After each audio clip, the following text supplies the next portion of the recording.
recevoir notre prière, ou notre adoration, notre louange.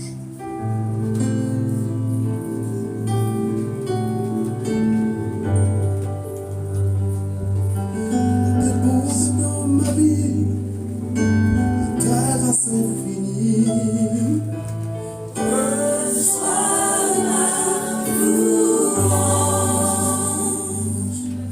10 000 noms ne peuvent suffire pour te dire merci.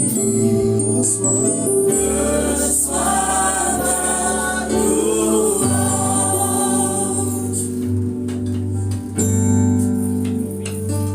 Avant que tu la lui donnes, regarde dans l'esprit comment ta louange est en train de monter. Ferme tes yeux s'il te plaît et vois ta louange monter vers le Père. Vois tes chants monter vers le Père. Vois tes prières monter vers le Père. Parce qu'il y a des parfums qui montent jusqu'à son trône. Ce sont les prières des saints. C'est l'adoration des saints. Est-ce que tu fais partie de ce groupe d'hommes et de femmes dont Dieu agrée la louange de leur cœur? Merci Saint-Esprit.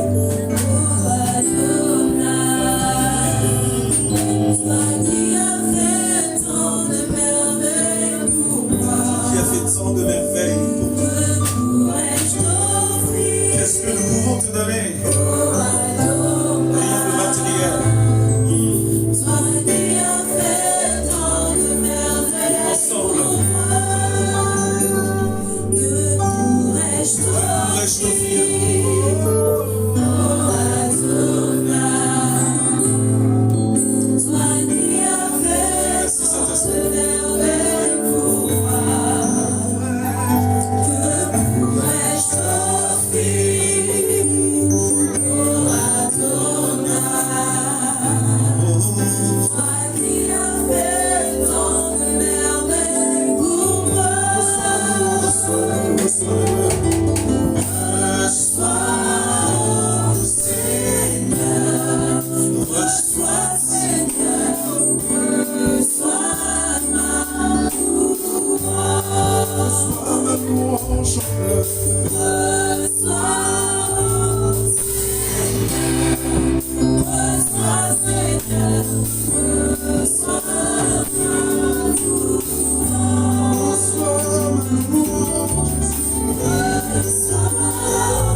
Qui est comme toi, Jéhovah? Qui est comme toi, Adonai? Tu te suffis et personne ne te surpasse, ni en intelligence, ni en savoir, ni en puissance. Qui est comme toi? Tu connais le nom de chaque étoile dans le ciel. Encore, tu connais le nom de chaque humain. Tu écris la destinée de chaque humain. Qui est comme toi? Tu sondes même les reins. Tu connais notre descendance. Qui est comme toi, à la mention duquel les genoux se plient, se ploient? Et qui est comme toi, à la mention du nom duquel les langues même muettes sont déliées? Et elles disent Hosanna à celui qui vient au nom de l'Éternel. Qui est comme toi? Les démons connaissent ton autorité et ta puissance. Qui est comme toi? Les flots même obéissent au son de ta voix. Jéhovah, qui est comme toi? Tu règnes à jamais. Ton règne n'a pas de fin.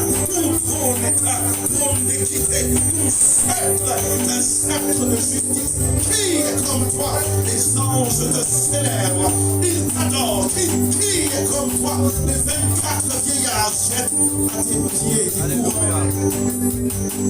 et célèbre ton nom et les quatre êtres vivants parcourent et tournent autour de toi et en longueur de journée et en longueur d'éternité ils disent Saint, Saint, Saint est l'Éternel.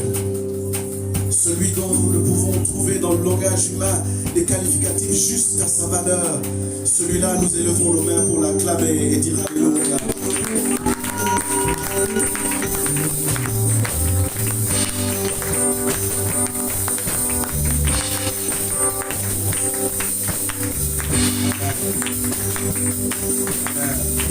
Si on va acclamer le Seigneur pendant que ces hommes s'asseyent. Je voudrais partager les Écritures avec vous ce matin.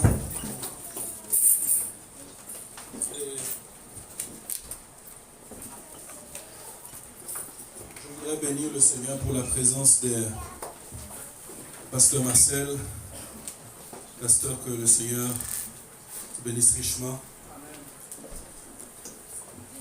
C'est maman, que le Seigneur vous bénisse également.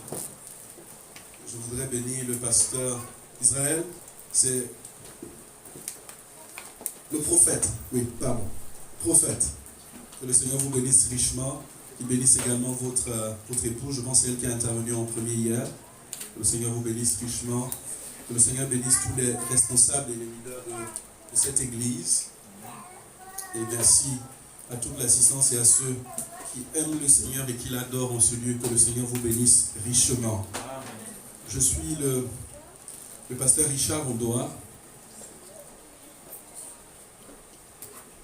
Je suis le pasteur de l'église Propulsion basée à Cergy et dont nous avons également une assemblée locale à Angers.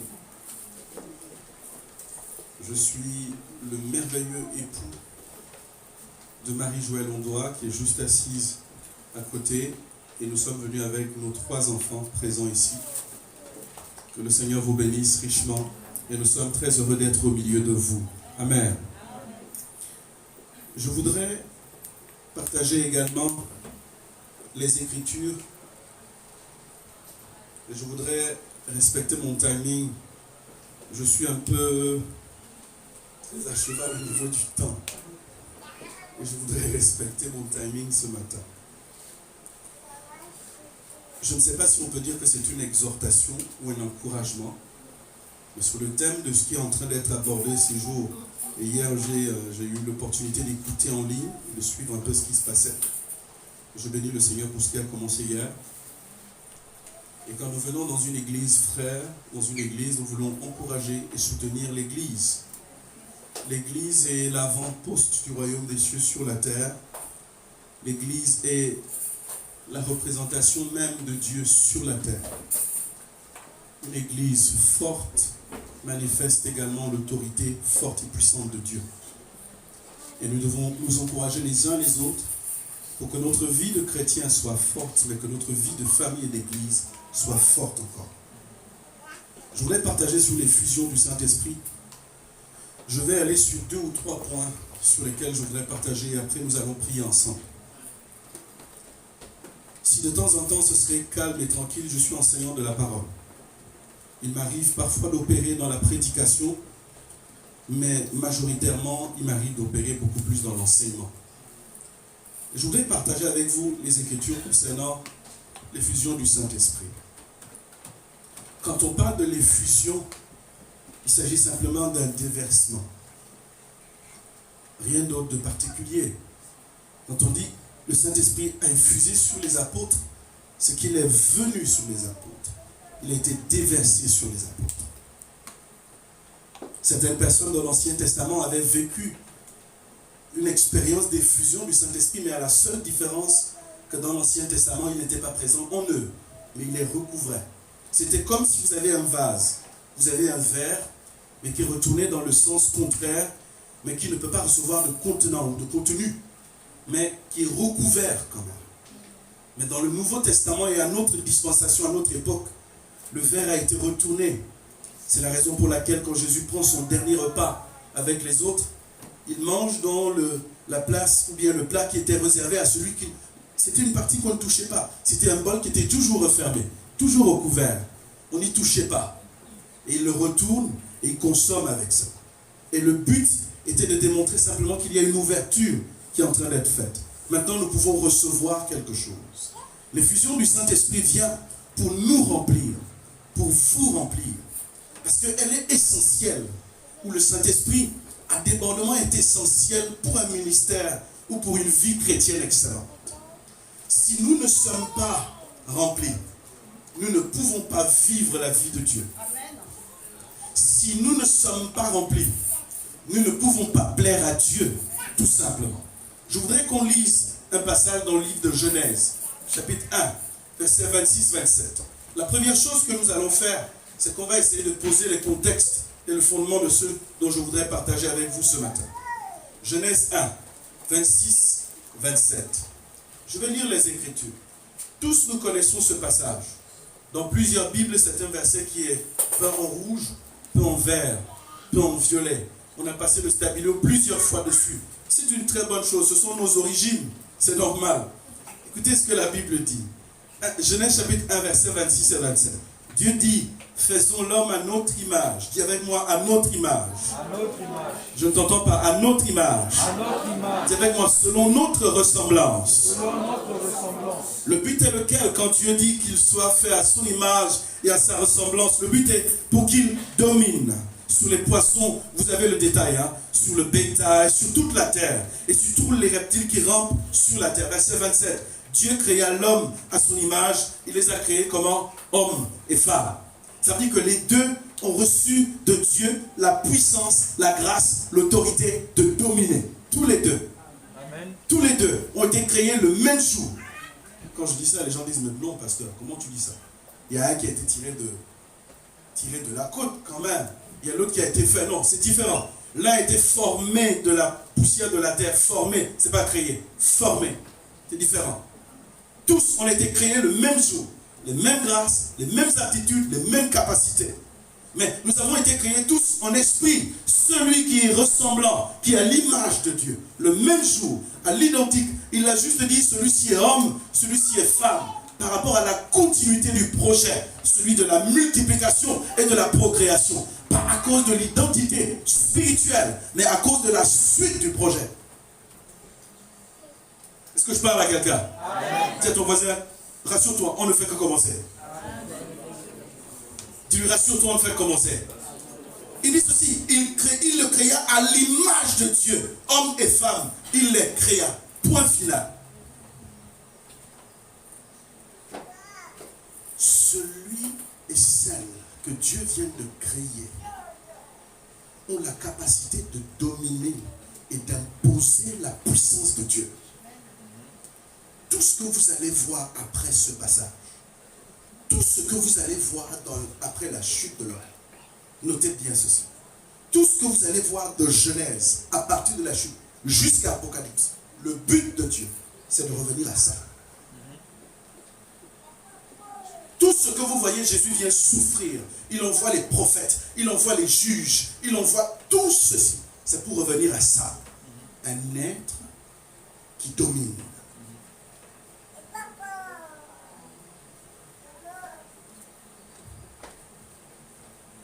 Et je voudrais partager avec vous ceci. Quand vous allez plus loin au verset 7 du chapitre 2, l'Éternel Dieu forma l'homme de la poussière du sol. Il insuffla dans ses narines un souffle vital. Et l'homme devint un être vivant. Il a créé, il lui forme un corps. Ça devient intéressant ici pour nous. Et pourquoi est-ce que nous partageons sur l'effusion du Saint-Esprit? Le plan et le projet de Dieu n'est pas que le corps, la chair, domine sur l'esprit. Son projet, c'est qu'il donne tous les attributs de domination, de pouvoir et de capacité à l'esprit. Et il lui donne un corps pour la sujettir à lui, son esprit. Mais ce qui s'est passé, c'est que c'est le contraire qui s'est produit. Le corps a pris pouvoir sur l'esprit. La chair a pris le pouvoir sur l'esprit. Il faut rétablir l'ordre des choses. Quand on parle de l'effusion du Saint-Esprit, le désir de Dieu, c'est un débordement complet, manifeste, pour que ton esprit ait la capacité de reprendre le pouvoir.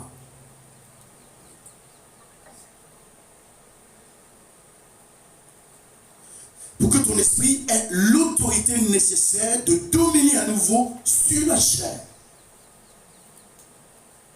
Le véritable problème de notre humanité aujourd'hui, c'est parce que nous avons laissé à la chair le contrôle. La chair n'a jamais été faite pour contrôler. La chair n'a jamais été créée pour dominer. Galates chapitre 5, à partir du verset 16 jusqu'au verset 18. Jamais la chair n'a été faite pour contrôler. Si vous laissez à votre corps, à votre chair de contrôler votre existence, vous êtes fini. Si tout ce qui monte à votre cœur, si tout ce qui monte à votre sensation corporelle, vous y cédez, vous êtes fini. Mais l'esprit pourtant a reçu autorité de dominer, non seulement sur lui-même, mais sur poissons et sur toute la terre, sur les animaux, sur les reptiles, sur toute chose qui se meut sur la terre. L'esprit a reçu de Dieu directement autorité de dominer.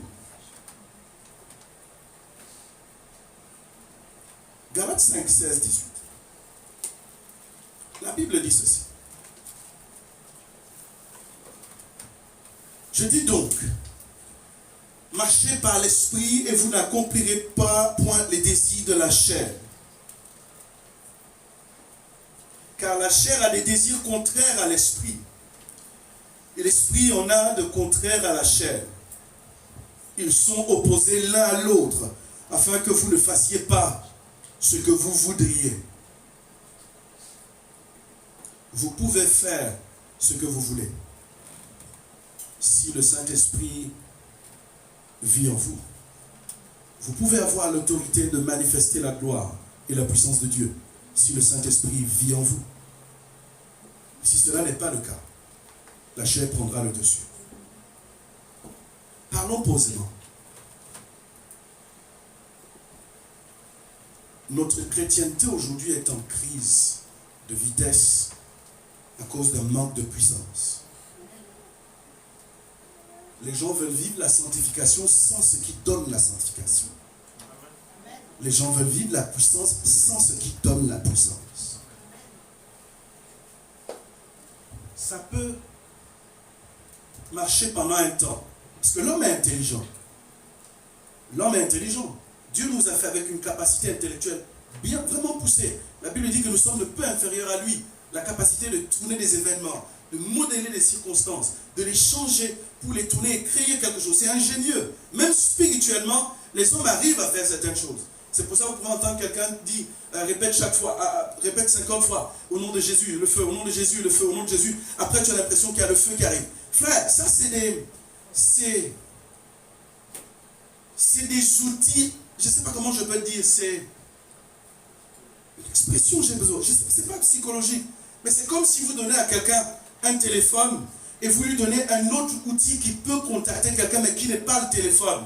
C'est comme si il cherche des raccourcis pour arriver à un objectif sans chercher l'outil même que Dieu a mis à disposition pour le faire. Des gens préfèrent dire à un chrétien, non, continue à vivre dans la vie que tu vis. Continue à vivre cela, non. Si tu te lèves le matin et que tu dis 7 fois, l'Éternel est un puissant guerrier, l'Éternel est fort dans ma vie, le feu sur mes ennemis, ceci, cela, ainsi de suite, ça va marcher. Frère, il faut noter quelque chose. Si vous reniez celui qui donne la puissance, votre puissance est comme celle des 7 fils de Sheba.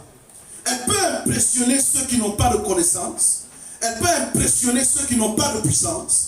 Mais quand vous êtes face à un esprit impur qui connaît votre nature réelle, il vous terrasse.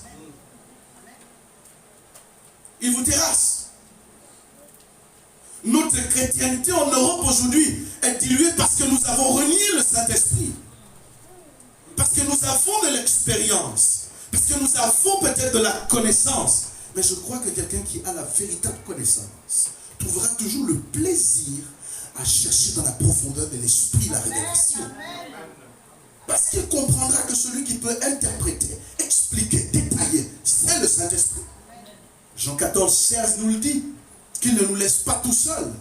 Il ne nous laisse pas orphelins, mais il nous laisse un esprit de vérité que le monde ne connaît pas et que le monde ne peut recevoir. Cet esprit de vérité vivait avec les apôtres.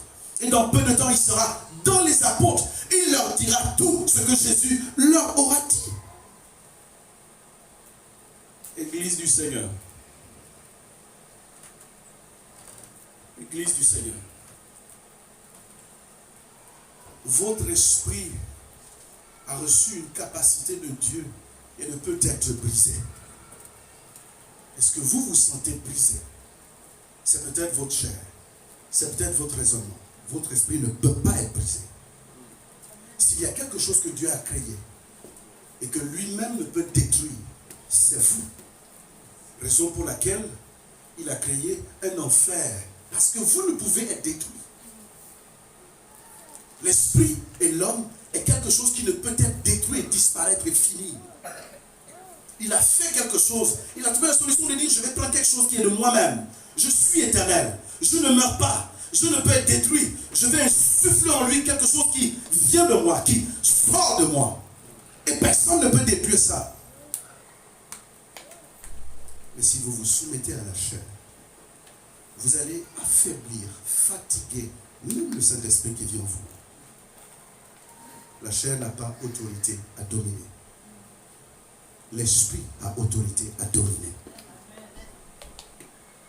Dis à ton voisin, ça va? Demande à ton voisin, est-ce que ça va? Ton voisin il te dit quoi? Ça ne va pas? Ça ne va pas? Dis à ton voisin, ça va, ne t'inquiète pas.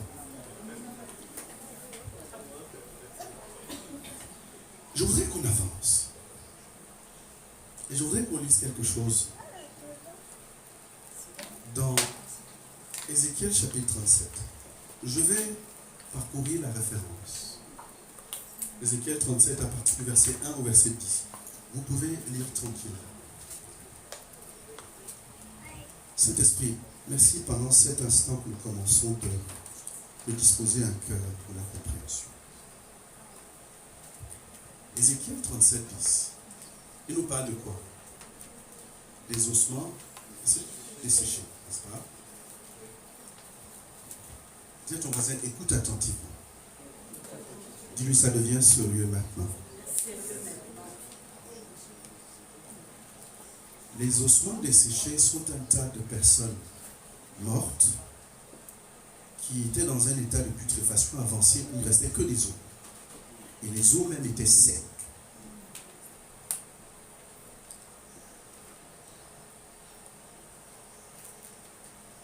L'église de Dieu est arrivée à une saison où elle est sèche. Il y a des chrétiens, parfois, ils prient chez eux, c'est comme si ça ne dépasse pas le plafond. Il y a une certaine sécheresse dans leur esprit.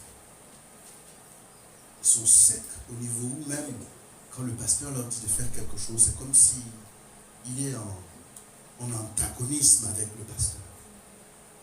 C'est comme s'il est en opposition avec le pasteur. Quand la rébellion vient, c'est la sécheresse qui est en dessous. La rébellion, c'est tout ce qui est réticence à la croissance. La rébellion, c'est tout ce qui est réticence à la verdure, à la prospérité. Et la Bible dit qu'il y avait des ossements desséchés. C'était toute une vallée. Il y avait plein d'os. Et écoutez quelque chose. Les eaux n'étaient pas desséchées parce qu'il y avait un manque d'eau. Les eaux ne sont pas desséchées, ne sont pas secs parce qu'il y a un manque d'eau.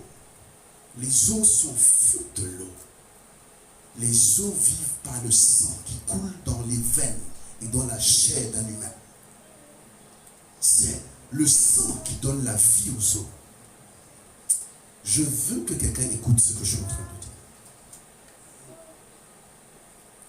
Les eaux n'ont que faire de l'eau. Ceci, c'est l'eau. Les eaux n'ont que faire de l'eau. L'église et les cœurs asséchés ont trop d'eau en Europe. Ils ont de l'eau sur YouTube. Ils ont de l'eau sur Facebook. Ils ont de l'eau sur Instagram. Ils ont de l'eau comme ils veulent. Ils ont de l'eau à leur goût, à leur préférence. Ils ont de l'eau rose. Ils ont de l'eau qui a tel goût. Ils ont de l'eau à profusion. Mais cela ne donne pas la vie. S'ils veulent de l'eau qui a un goût de mandarine, ils vont simplement sur tel site. S'ils veulent de l'eau qui a un goût d'anis, ils vont sur tel site. S'ils veulent de l'eau qui a juste un goût de coca, ils vont sur tel site. L'église en Europe n'a pas besoin d'eau. Elle en a trop, mais elle est asséchée quand même. Comment avec autant d'eau, il y a si peu de productivité? Comment avec aussi tant d'eau, il y a tant d'activisme et si peu d'avancement? Lévitique chapitre 17, verset 21 me dit une chose. La vie de la chair est dans son sang. Les ossements ont besoin de sang. Les ossements ont besoin de sang. Nulle autre personne dont le sang est capable de réveiller et de restaurer. C'est le sang de Jésus. Nulle autre personne. On parle de l'effusion du Saint-Esprit. On dirait que c'est une chose. Le Saint-Esprit n'est pas une chose. Le Saint-Esprit n'est pas une puissance. Le Saint-Esprit n'est pas un feu. Le Saint-Esprit n'est pas un vent. Le Saint-Esprit n'est pas un mouvement. C'est une personne. Nous rejetons la personne et nous voulons la puissance de la personne. Nous rejetons la nature de la personne, mais nous voulons le feu de la personne. Ça ne marche pas comme ça. Ça ne fonctionne pas comme ça. Est-ce que vous vous êtes jamais demandé pourquoi toute l'armure de Dieu ne sont pas des projectiles à lancer? Parce qu'il pouvait dans l'armure de Dieu, il dit tenez ceci et le matin quand le diable arrive, jetez-lui ceci. Toute l'armure de Dieu, tout ce qu'il donne comme armure, c'est du caractère. La vérité, c'est une manière de vivre, c'est une manière de parler. La justice, c'est une manière de se comporter, d'être certain qu'on est sauvé. Le salut, pareil. Ce sont des attitudes et un style de vie. Vous ne vous êtes jamais demandé pourquoi? La seule chose qui vainc le diable, c'est la nature de Dieu. Et la seule chose que le diable ne peut dupliquer, c'est la nature de Dieu. Les os sont desséchés.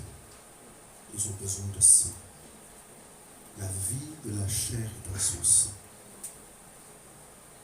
Jésus, ce matin, est disponible encore dans la vie d'une personne. Il est disponible pour donner aux os desséchés la vie. Tiens ton voisin, parlons d'effusion. Tiens ton voisin, parlons d'effusion. Si il n'y a pas effusion,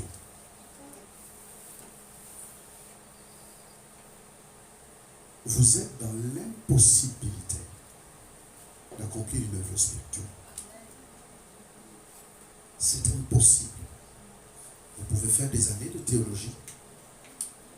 Vous pouvez faire des années de formation dans tel ou tel domaine. S'il n'y a pas d'effusion, Dieu n'accepte pas ça. Il n'accepte ni votre prière, ni votre louange, ni votre adoration. Chantez bien comme qui est même dans le monde là qui chante bien. Bon, je vais prendre quelqu'un de mon époque qui chantait bien comme Elton John. Chantez même bien comme Michael Jackson. Chantez même bien comme R. Kelly. Chantez même bien comme Maria Carey, Whitney Houston. Vous venez à l'église, tous les cœurs sont saisis par le son de votre voix. Toutes les chairs de poule se dressent et se lèvent par le son de votre voix. Mais ça sent mauvais au nez de Dieu. Quand il n'y a pas d'effusion, ça ne plaît pas à Dieu. Luc chapitre 4, verset 1, verset 14 et verset 18. Luc chapitre 4, verset 1. Luc chapitre 4, le verset 1. Verset 14 et verset 18 également. Nous avons 3 références à lire sur ce passage. On parle de Jésus. Luc chapitre 4, le verset 1. Écoutez ceci. Première chose, on dit Jésus, rempli d'Esprit Saint, revint du Jourdain et fut conduit par l'Esprit dans le désert. Nous avons plusieurs expériences que nous pouvons vivre avec le Saint-Esprit. Dis avec moi, la première expérience, c'est être rempli du Saint-Esprit. La deuxième expérience, c'est être revêtu du Saint-Esprit. Et la troisième expérience, c'est le Saint-Esprit sur vous. Écoutez, je vais avoir là une bouteille. Je vais prendre une bouteille ici. Merci. Je peux ouvrir, je peux? Merci. Ce que je voudrais prendre comme illustration, on ne peut pas être revêtu si on n'en est pas rempli. Pour que ceci soit considéré comme revêtu, c'est-à-dire que ce qui est dedans se recouvre à l'extérieur, il faut que ce soit plein et qu'il y ait un trop plein. Je peux?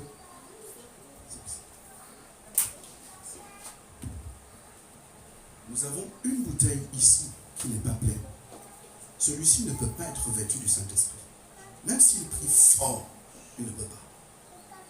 Le principe de Dieu n'est pas de te donner quelque chose juste pour épater la galerie. Le principe de Dieu n'est pas de te donner juste quelque chose pour dire que les autres vont aussi voir que Dieu a fait avec elle, Dieu a fait avec lui. Non. Le principe, c'est qu'il faut qu'il soit rempli. Et quand tu es rempli, tu débordes. C'est le principe de Dieu. Jésus rempli du Saint-Esprit, on l'a poussé dans le désert. Parce que ça ne suffisait pas pour Dieu. Dieu dit, il faut que tu en sois revêtu. Il faut que ce qui t'a rempli, tu sors du baptême, tu en es rempli. Va au désert. Merci.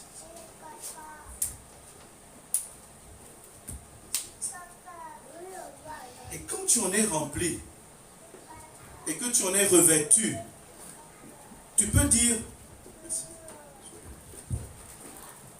au verset 14, Luc 4, 1, Luc 4, pardon, verset 14, il dit, Jésus retournant en Galilée avec la puissance de l'Esprit. Il était rempli, il va dans le désert, et quand il revient, il vient avec la puissance du Saint-Esprit. Et le but de la puissance du Saint-Esprit, écoutez ce que ça a produit directement dans sa vie. Le verset 14 dit quelque chose. Et sa renommée se répandit dans toute la région. La puissance du Saint-Esprit sur lui portait sa renommée et l'emmenait dans toute la région. Il y a encore quelque chose que vous devez voir. Le verset 18 dit quelque chose. Et c'est Jésus lui-même qui le témoigne. Le verset 18 dit, l'Esprit du Seigneur est sur moi. C'est graduel. Vous pouvez recevoir l'effusion du Saint-Esprit 10 fois, 15 fois, 100 fois, 20 fois. Il n'y a pas de limitation à ça. Parce que c'est nécessaire pour que vous soyez remplis. C'est nécessaire pour que vous débordiez. C'est nécessaire pour qu'il y ait un mouvement sur vous. Ce n'est pas juste une seule fois. Vous pouvez recevoir le Saint-Esprit une fois. Il peut se déverser sur vous 2 fois. Il peut se déverser, remplir, charger encore, jusqu'à ce qu'il vous remplisse. Quand il déborde, il ne s'arrête pas là. Parce que si vous vous arrêtez là, vous êtes en train de le limiter. Quand vous êtes rempli, demandez encore. Quand vous débordez, demandez encore. Quand vous débordez, demandez encore. Il porte votre renommée, il parcourt la région avec. Quand votre renommée parcourt la région, demandez encore pour que l'Esprit du Seigneur soit sur vous et qu'il vous donne une charge, une mission. Le Saint-Esprit ne vient pas pour amuser la galerie. Ce n'est pas juste, on a trop pensé, pasteur, que le Saint-Esprit c'est juste Un gars qui saoule les gens qui vivent mal. C'est-à-dire quand tu vis dans le péché, tu viens à l'église, le Saint-Esprit te prend pour poum, il te tape par terre. Et moi je crois que c'est un jeune homme qui est d'un respect particulier. Quand je dis jeune homme, c'est parce que l'âge où il parle, c'est à 33 ans et demi. C'est pas que mon Dieu est un jeune homme. Je pense c'est un gentleman. Je crois que le Saint-Esprit l'a pas fait. Quand il veut rentrer dans une soeur, il enlève d'abord sa perruque. Non, je ne pense pas qu'il peut faire ça. Il n'est pas. C'est un gentleman. Respecte les gens. Mais si c'est un mauvais esprit qui est en toi, c'est différent.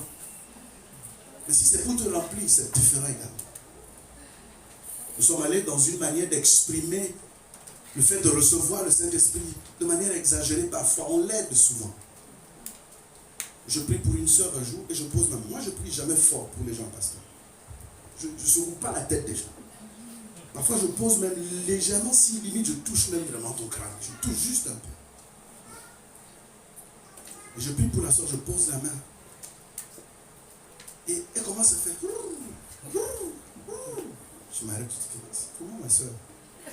Si je veux finir de prier pour toi, tu vois. Et après, elle s'est calmée. Et j'ai fini la prière. Et parfois, on veut aider Dieu. On n'aide pas Dieu. Dis à ton frère, il est assez grand pour se défendre tout seul. Il est assez grand pour se défendre tout seul. Je dis à la soeur que, pardon, moi, quand je prie souvent pour les gens, on ne fait pas comme ça. Ce que tu fais là est bizarre. Est-ce que ça veut dire que je n'ai jamais prié pour quelqu'un qui a manifesté? Non. Mais l'Esprit sait te dire que c'est faux, que c'est vrai. Il faut juste écouter de lui. Je vais prendre 2 dernières références. Quand on voisin, le pasteur Richard aime trop lire la Bible. Acte 2, 17. Gloire à Jésus. Acte 2, 17. Avec moi, si tu n'as pas la Bible à côté de toi, on ne va pas marcher, hein, parce que ce sont les Écritures qui apportent la conviction de la vérité. C'est ce qui est écrit qui demeure. Et c'est ce qui est écrit qui a donné à Jésus la victoire sur le diable. Dis à ton voisin, il est écrit. Il est écrit. Il faut garder ça dans ta bouche. Il est écrit. C'est il est écrit qui sauve. Acte des Apôtres, chapitre 2, le verset 17. Le même passage est dans Joël, chapitre 2, verset 28 également. Acte 2, 17. Écoutez ceci. Dans les derniers jours, dit Dieu, je répandrai de mon esprit sur toute chair. Il a prévu, et c'est disponible, que les fusions arrivent sur tous les humains. Tous les humains, c'est disponible pour eux. C'est comme pour le pardon des péchés. Les gens courent dans le monde, ils ne savent pas que leurs péchés sont pardonnés. Ils ne savent pas. C'est pour ça qu'il faut aller leur annoncer l'évangile. Vous voyez, les gens courent dehors, ils vivent dans le péché. Ils ne savent pas que leurs péchés sont pardonnés. Jean 1, 29 dit, voici l'agneau de Dieu qui ôte le péché du monde. Jésus a ôté le péché du monde. Il faut simplement un acte de foi pour que ce soit imputé et que tu en profites. Mais le péché est ôté. Celui qui n'accepte pas par la foi ce qu'il a fait, il est en enfer alors qu'on avait déjà payé le prix. C'est bizarre. Les gens courent partout dans le monde. Vous les voyez vivre là. Ils disent que non, je suis dans les chaînes du péché. Le monde me tient, mon frère. Je ne peux pas. J'aime Dieu, mais le monde, il ne sait pas qu'il est libéré. C'est pareil ici. Le Saint-Esprit est disponible pour toute chair sur la terre. On avance. Vos fils et vos filles prophétiseront. Vos jeunes gens auront des visions. Et vos vieillards auront des songes. J'aime la partie des vieillards là. Gloire à Jésus. Tiens ton voisin, on va décortiquer le passage là. Écoute attentivement.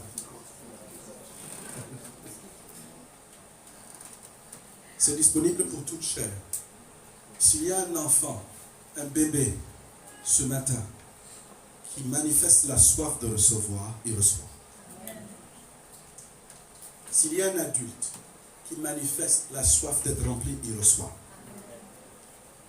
Le Saint-Esprit est disponible pour toute chair. Il est disponible pour toute chair.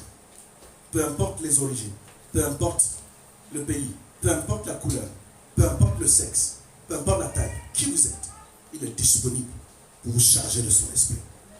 Deuxième chose, vos fils prophétisants, ils parleront de la part du Seigneur.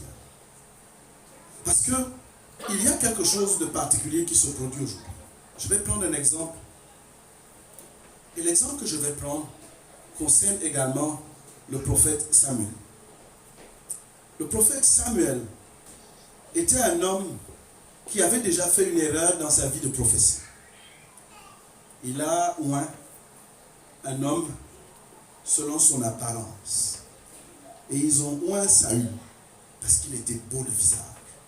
Parce que de tout Israël, c'était le plus beau, c'était le plus grand. Ils l'ont oint comme roi. Et Dieu n'a pas approuvé ça. Mais il y a toujours l'opportunité pour toi en tant que fils de Dieu. Des choix, des décisions que tu fais, de réparer les choses et d'écouter de l'Esprit de Dieu pour prendre des décisions et pour choisir. Ça a été réparé quand il fallait aller oindre David. Quand il fallait aller oindre David, on lui a présenté ceux qui sont grands, ceux qui sont beaux, ceux qui sont élégants, ceux qui représentent physiquement tous les critères pour être roi. Mais il a dit, est-ce qu'il n'y a plus un autre? Je veux me rassurer cette fois-ci qu'il n'y a pas de marge d'erreur. Est-ce qu'il n'y a plus un autre qui pourrait y prétendre? Je veux tous les voir. Non, l'autre n'est pas qualifié. L'autre n'a pas qualité. Il est chétif. C'est un jeune homme sale. C'est un jeune homme de forêt. Ce n'est pas un jeune homme de ville. Il n'est pas quelqu'un de sociable. Il vit beaucoup plus avec les animaux qu'avec les humains. Il dit, je veux quand même le voir. Et quand il l'a vu, il a dit, mais c'est lui. Et je voudrais vous dire la même chose. Église du Seigneur. Nous jugeons beaucoup plus souvent par l'apparence et par la manière de voir. Quand quelqu'un me voit, il me dit que ce monsieur doit être un bagarreur. Il est grand, certainement il aime beaucoup la bagarre. Et si tu t'amuses avec lui, certainement il peut te toucher au sol avec un seul coup de poing. Ah, vous vous trompez. Vous vous trompez largement. Et c'est un exemple palpable que j'aime bien prendre. De toute ma scolarité, je n'ai jamais eu un conflit. Je n'ai jamais eu l'opportunité de démontrer à quelqu'un si je suis fort ou pas. Ou de me démontrer à moi-même si je suis fort ou pas. Quand il y a un souci, on va parlementer, frère. Ça sert à quoi de se salir les mains? On va causer. Viens, on va causer. Tu dis que c'est quoi le problème? Il n'y a pas de souci. Si c'est ça, moi j'abandonne. Laisse. Allons-y. Chez nous, on dit la santé est mieux que la justice. La santé est mieux que la justice. Dans le sens de se faire justice, tu peux te casser un bras ou te percer un nœud. On dit mieux être en santé que de se faire justice. Et je voudrais avancer et dire, Saül a été choisi par son apparence. Vous faites et vous prenez des décisions aujourd'hui par les évidences que vous voyez devant vous. Vous êtes, ton voisin, choisi par la lumière du Saint-Esprit désormais. Vous faites et vous prenez beaucoup de décisions par ce que vous voyez devant vous, par l'apparence, par la manière que ça présente. Choisissez par la vertu du Saint-Esprit. C'est comme parfois quand une soeur, quand un frère veut se marier. C'est tout ce qui est apparence extérieure qui est un critère primordial de choix. C'est un danger. C'est un critère parmi tant d'autres. Mais il ne faut pas que ce soit lui qui te décide. Il faut que le Saint-Esprit te confirme dans ton cœur que ce que tu es en train de faire, je suis d'accord. Vos jeunes gens, vos fils et vos filles prophétiseront. Vos jeunes gens auront des visions. On ne peut pas avoir de vision sans le Saint-Esprit. La vision, c'est simplement la capacité que nous avons de voir le projet final divin dans la vie d'une personne.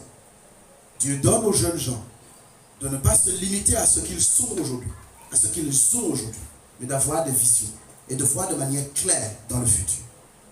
Ils peuvent donc voir dans des situations difficiles le succès, la gloire ou la réussite, alors qu'on voit et on dit ça ne peut pas marcher. Dieu leur donne d'avoir des visions, des objectifs à atteindre. Vos vieillards auront des songes quand ils sont fatigués dans leur chair, quand ils sont fatigués dans leurs muscles. On leur donne des songes pour se rappeler quand ils couraient vite et quand ils gagnaient les nations, pour leur dire la valeur de la grâce de Dieu sur votre vie n'est pas épuisée. Amen. Amen. Amen. Amen. Vos vieillards auront des songes pour leur rappeler à quel point ils sont importants dans le cœur de Dieu. Pour leur dire, regarde ce que tu as fait en telle année, regarde ce que tu as fait avec moi. Ne te regarde pas par rapport à la vitesse que tu cours maintenant. Regarde ce que tu as fait avec moi.